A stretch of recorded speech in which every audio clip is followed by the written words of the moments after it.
We are here at the University of Supply Science in Iserlohn, Germany, especially in Laboratory of Mechanical Engineering. And in front of us we have a brand new robot cells, specially designed for training purpose of students studying mechanical engineering. And these cells help us to simulate system controls, automation controls for mechanical. My name is Ulrich Walter, Professor Ulrich Walter, and I give lectures here in automation, and I'm responsible here in this project for the concepts of this robot cell. The technological highlights of the concept are Siemens TIA Portal, the most powerful system for automation. Profinet Bus has many options for complex real-time systems.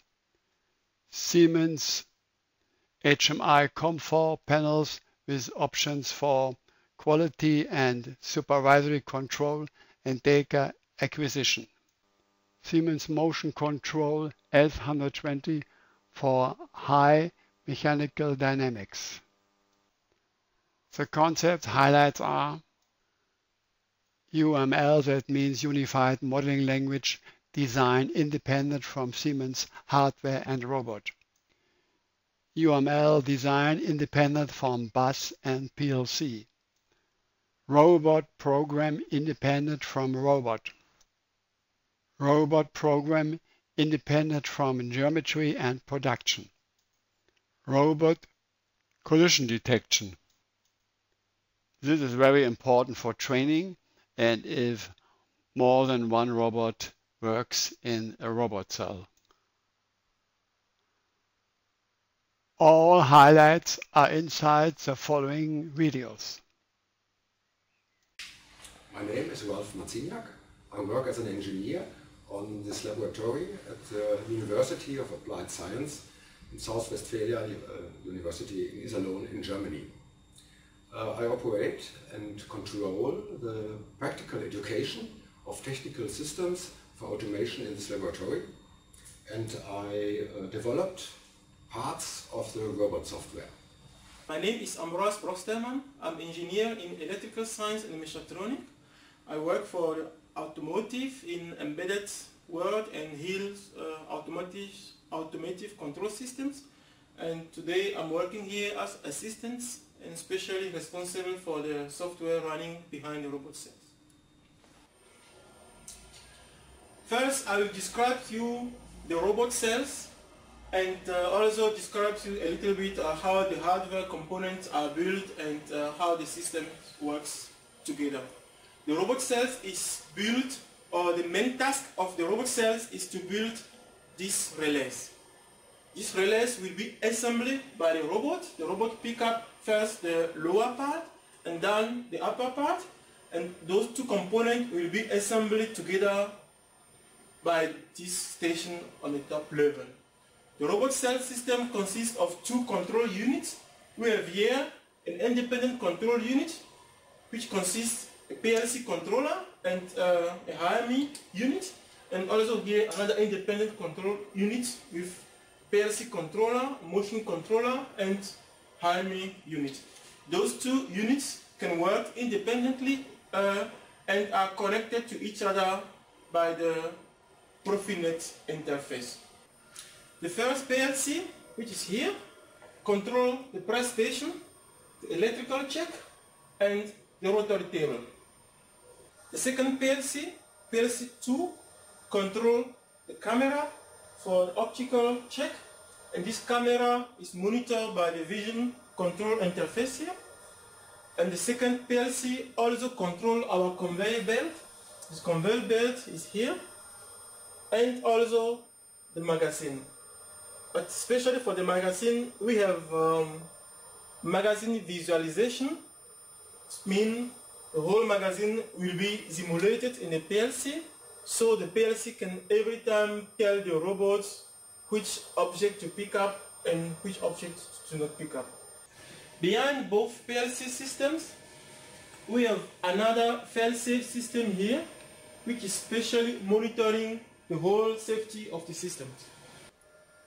the fail-safe system is not just monitoring the housing, but also the robots, meaning here at the home position, we can now open the door and do some configuration and some change here without stopping the system. And also at runtimes, the fail-safe systems allow us to open the door without getting some dangerous accident. We have another component in our safety architecture. This is a port for the conveyor belt. If you transport a relay from inside to outside the robot cell, this is possible. But if you move your hand inside, the robot will stop. The security concept and the production concept are not optimized for production, but for training. So we use many different relevant technologies. It is projected that the hardware will be extended without changing the concepts later developed in unified modeling language. The robot leaves the home position and then he picks up the lower part of the relay and put it on the rotary table, and then he picks up the upper part of the relay and put it too on the rotary table. Then the rotary table works. First, we have the press, and then we have the optical check and the electrical check. Now it's ready, and the robot picks up the complete relay and put it on the conveyor belt. Because the relay is not okay, it was set in a box. Now the rotary table, and we see the lower part of the relay, and then the robot will set the upper part of the relay on the rotary table.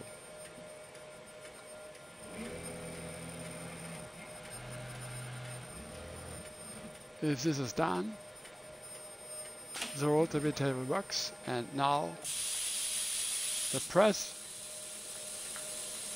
and after this the optical check and the electrical check. The check is ready, and the robot system takes up the complete relay.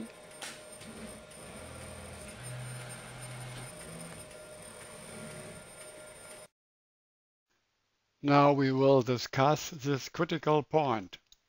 We have tolerances of the robot, the production of the rotary table, and the motion control system of the rotary table. Further, there are tolerances of the relay system. For this reason, the holes in the rotary table have a special shape. The relay is not form-fit connected to the rotary table, so the relay can tip over. To avoid this, we use simulation. So the mechanical engineer can calculate all forces so that the relay doesn't tip over. For this problem, we use Simulation X, the student's version that is free for students. This here is a model of the drive. This is a drive. We find this here under rotational mechanics, external torque. This is the inertia. We find this here, and this is a sensor.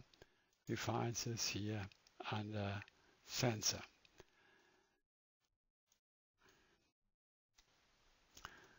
The drive control uses time control, this is a function from signal blocks. The curve control, that is a curve, and the curve I can edit and I can select by mouse the torque over the time. And then we have the gain control. This is here from proportional gain. I can set the torque. Here I reset the simulation and then start it once more. And these are the operating curves. And we see they are connected to the animation body. And so if I change the time here in simulation, I can see the rotation on the right side of the rotary table.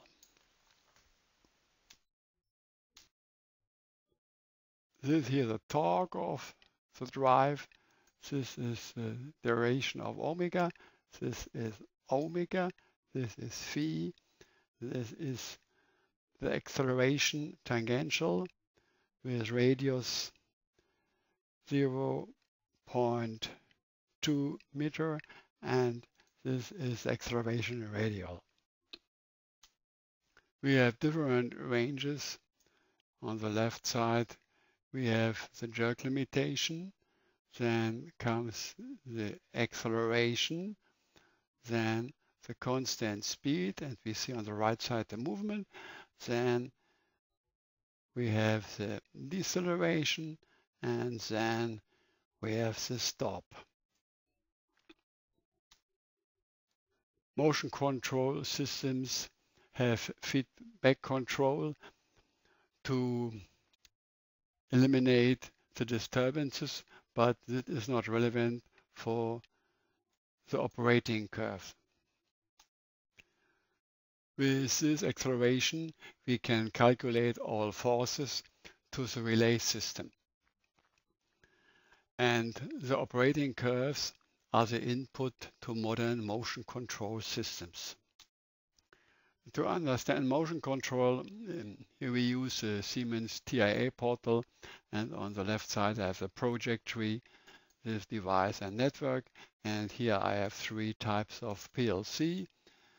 The PLC are from the catalog, and we have this family 1500, this is a family 1500, this is a family 1200, and this is the old one, the family 300.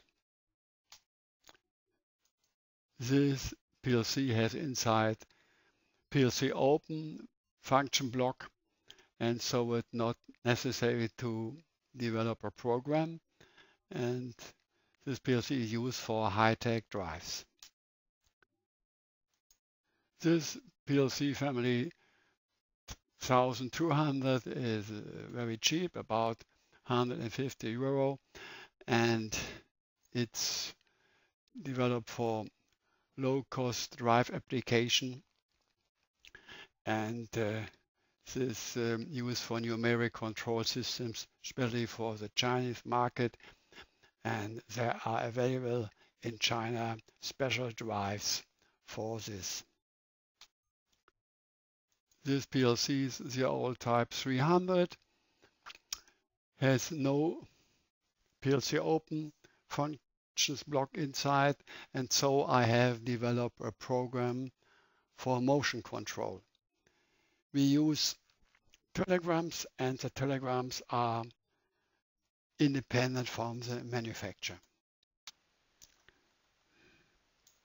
This PLC family and this PLC family both have PLC open on board, and we will have a short look inside this family, and this is a software, and we see on the right side technology, counting, PID control, motion control, PLC open function block. Here we have MC power to start the drive. This is MC home to find the home position of the driver sensor, and here MC move relative has inputs, and here 1 of 5 axes, and here execute the distance and the velocity of the drive. And if I click here on the configuration box, then I see the configuration general for motion control, for mechanic, for the dynamic, general dynamic, we call it operating curve, emergency stop, then to find the home position, the general, and the strategy to find the home position.